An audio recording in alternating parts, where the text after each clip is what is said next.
berencana lebih dulu diartikan juga kalau setelah itu telah mengetahui akibat dari perbuatan yang dilakukannya dengan melakukan perbuatan dengan cara di mana orang lain tidak dengan mudah mengetahui bahwa dialah sebagai pelakunya.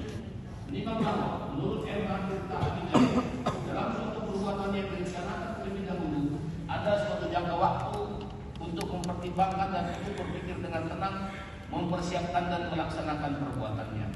Menimbang bahwa dengan demikian ada 3 syarat untuk dapat dikatakan perbuatan tersebut telah dilakukan dengan rencana lebih dahulu, yaitu 1. Mengadili. 1. Menyatakan terdakwa Yuda Arpandi secara sah dan meyakinkan bersalah melakukan tindak pidana pembunuhan berencana sebagaimana dakwaan pertama primer penuntut umum. 2. Menjatuhkan pidana terhadap terdakwa Yuda Arpandi oleh karena itu dengan pidana penjara selama 20 tahun. 3. Menetapkan masa penangkapan dan penahanan yang telah dijalani oleh terdakwa dikurangkan seluruhnya dari pidana yang dilakukan. 4. Memerintahkan terdakwa tetap ditahan. 5. Menetapkan barang bukti berupa 1 buah recorder VCR merek Ignition model DS 7216 dikembalikan kepada pihak korban. Pihak orang. 6. Palung Tirta Mas Pondok Kelapa Jakarta Timur melalui saksi Yohan Chandra. 1 lembar akta cerai dan seterusnya sampai dengan 2 lembar invoice medical pasien atas nama R. Andante Karim Pradityo dari Rumah Sakit DWJC Asin Jakarta Selatan tanggal 23 Januari 2024 dikembalikan kepada saksi Raden Anggur Dimas bahwa sejak pukul 9.00 tanggal 27 Januari 2024 berdasarkan fakta-fakta di persidangan,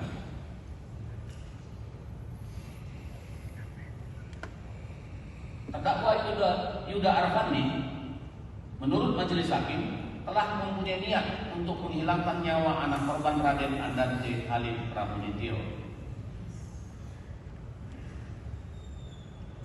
Menimbang bahwa niat tersebut dapat dilihat dari rencana terdakwa Yuda Arpandi mengajak berenang anak korban Raden Andante Halim Pramudityo pada saat terdakwa mengetahui saksi Tamara Tiasmara sedang ada kegiatan syuting pada hari itu. Menimbang bahwa terdakwa Yuda Arpandi juga berusaha agar saksi Tamara Tiasmara tidak ikut berenang. Padahal selama ini apabila anak-anak mau berenang, maka terdakwa Yuda Arpandi dan saksi Tamara Tiasmara akan ikut bersama-sama mendampingi anak Maura Alessandra Arpandi dan anak korban Raden Andante Halim Pramudityo. Menimbang bahwa selama terdakwa berpacaran dengan saksi Tamara Tiasmara, maka setiap kali anak korban Raden Andante Halim Pramudityo diajak berenang, tidak pernah anak korban Raden Andante Halim Pramudityo pergi berenang tanpa didampingi oleh saksi Tamara Tiasmara. Menimbang bahwa ketika saksi Tamara Tiasmara menyatakan keinginannya untuk berenang, terdakwa mengatakan agar saksi Tamara Tiasmara tidak perlu pergi bekerja saja, tidak usah ikut berenang. Menimbang bahwa saksi Tamara Tiasmara sempat kesal tidak dibolehkan ikut berenang, namun terdakwa tidak menanggapinya. Menimbang bahwa setelah saksi Tamara Tiasmara mengantarkan anak korban Raden Andante Halim Pramudityo ke rumah terdakwa Yuda Arpandi di Pondok Kelapa, saksi Tamara juga sempat berpesan melalui chat WhatsApp untuk menunggu saksi Tamara Tiasmara selesai syuting hanya 2 scene saja, sehingga tidak akan lama. Namun atas pesan saksi Tamara Tiasmara tersebut terdakwa mengabaikannya. Menimbang bahwa sekira pukul 15.00 terdakwa Yuda Arpandi kemudian membawa anak rapat permusyawaratan Majelis Hakim Pengadilan Negeri Jakarta Timur kelas 1 khusus pada hari Jumat tanggal 25 Oktober 2024 oleh kami Immanuel SHMH sebagai Hakim Ketua Majelis, Heru Kuncoro SHMH dan Cinta Cahya Ningtyas SHMH masing-masing sebagai hakim anggota. Putusan mana diucapkan pada hari Senin tanggal 4 November 2024 dalam suatu persidangan yang terbuka untuk umum oleh Hakim Ketua Majelis tersebut dengan didampingi oleh hakim-hakim anggota, dibantu Mariati SHMH sebagai panitera pengganti, dihadiri Sobrani Rinzan SHMH dan anggota tim penuntut umum pada Kejaksaan Negeri Jakarta Timur di hadapan terdakwa dengan didampingi oleh para penasehat hukumnya. Demikian ya terdakwa. Jadi Pada pokoknya majelis hakim sependapat dengan penuntut umum bahwa perbuatan yang dilakukan itu pasal pembunuhan berencana, melanggar pasal 340 sebagaimana dakwaan pertama primer penuntut umum.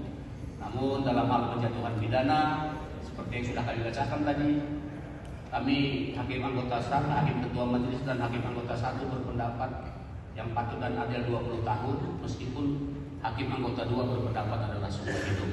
Sehingga dilakukan voting dan dasar perbedaan pendapat itu hanya karena masih adanya alasan yang meringankan. Namun begitu silakan koordinasi dengan penuntut umum, penasihat hukum.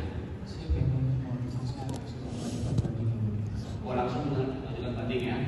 Dapat ya? Ayo. Mau ngomong boleh. Bagaimana? Penuntut umum? Nanti yang Pikir-pikir. Baik, dengan demikian maka persidangan kami sudahi dan kepada terdakwa mengajukan upaya hukum banding atas putusan majelis hakim, sedangkan penuntut umum menyatakan pikir-pikir. Sidang selesai kami tutup. Pak Hakim, tunggu. Balik jaksa. Pak, barangnya Dante mana ya? Barangnya Dante.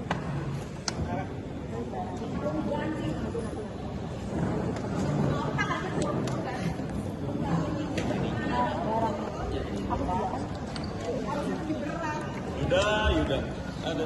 Membunuh. Membunuh mau banding. Membunuh. Untuk mau banding pakai apa?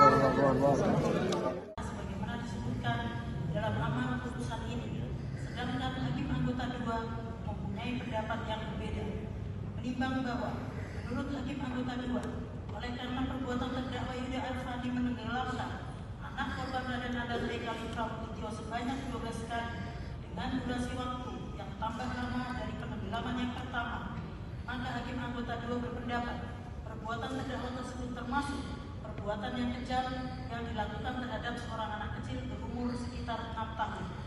Menimbang bahwa seorang anak kecil berumur sekitar 6 tahun tentunya tidak mempunyai daya upaya untuk melawan, melepaskan diri dari penenggelaman yang dilakukan 12 kali oleh terdakwa Yuda Arfandi. Menimbang bahwa oleh karena itu tidak ada hal yang meringankan untuk terdakwa, akan tetapi karena keyakinan yang dianut oleh hakim anggota 2 sebagaimana perintah Allah ke-7 dari 10 perintah Allah agar jangan membunuh, maka pidana yang patut dijatuhkan kepada terdakwa adalah pidana seumur hidup. Menimbang bahwa pendapat hakim anggota 2 tersebut berbeda dengan pendapat hakim ketua majelis dan hakim anggota 1, sehingga mengenai lamanya pidana yang akan dijatuhkan kepada terdakwa telah dilakukan secara voting atau diputuskan dengan suara terbanyak. Menimbang bahwa selama pemeriksaan perkara ini terdakwa Yuda Arfandi telah menjalani masa penangkapan dan penahanan, maka masa penangkapan dan penahanan yang telah dijalani terdakwa akan dikurangkan seluruhnya dari pidana yang dijatuhkan. Menimbang bahwa oleh karena tidak ditemukan adanya alasan yang sah untuk segera mengeluarkan terdakwa dari dalam tahanan, maka dalam amar putusan diperintahkan terdakwa tetap ditahan. Menimbang bahwa mengenai barang bukti yang ada dalam perkara ini, status barang bukti tersebut akan ditetapkan sebagaimana tersebut dalam amar putusan ini. Menimbang bahwa oleh karena terdakwa Yuda Arfandi dinyatakan bersalah dan dipidana, maka terdakwa juga masih akan dibebankan untuk membayar biaya perkara yang jumlahnya sebagaimana disebutkan dalam amar putusan ini. Menimbang bahwa sebelum sampai pada amar putusan, majelis hakim merasa perlu untuk memberikan catatan dan pertimbangan pada pokoknya sebagai berikut. 1. Bahwa untuk menghindari